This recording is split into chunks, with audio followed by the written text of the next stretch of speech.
Job, chapitre 16. Job prit la parole et dit: J'ai souvent entendu pareille chose.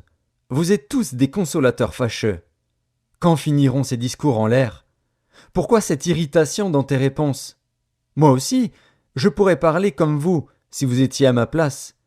Je vous accablerais de paroles, je secouerais sur vous la tête, je vous fortifierais de la bouche, je remuerais les lèvres pour vous soulager.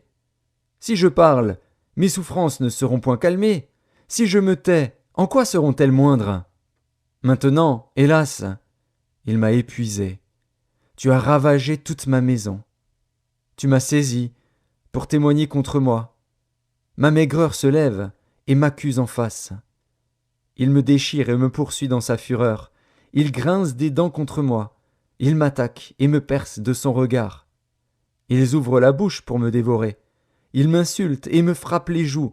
Ils s'acharnent tous après moi. Dieu me livre à la merci des impies. Il me précipite entre les mains des méchants. J'étais tranquille, et il m'a secoué. Il m'a saisi par la nuque et m'a brisé. Il a tiré sur moi comme à un but. Ses traits m'environnent de toutes parts. Il me perce les reins sans pitié. Il répand ma bile sur la terre. Il me fait brèche sur brèche. Il fond sur moi comme un guerrier. J'ai cousu un sac sur ma peau. J'ai roulé ma tête dans la poussière.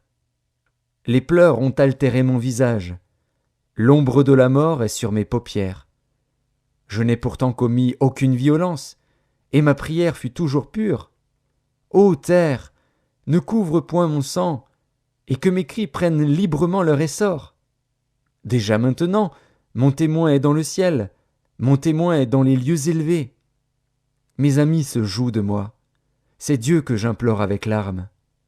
Puisse-t-il donner à l'homme raison contre Dieu, et au Fils de l'homme contre ses amis?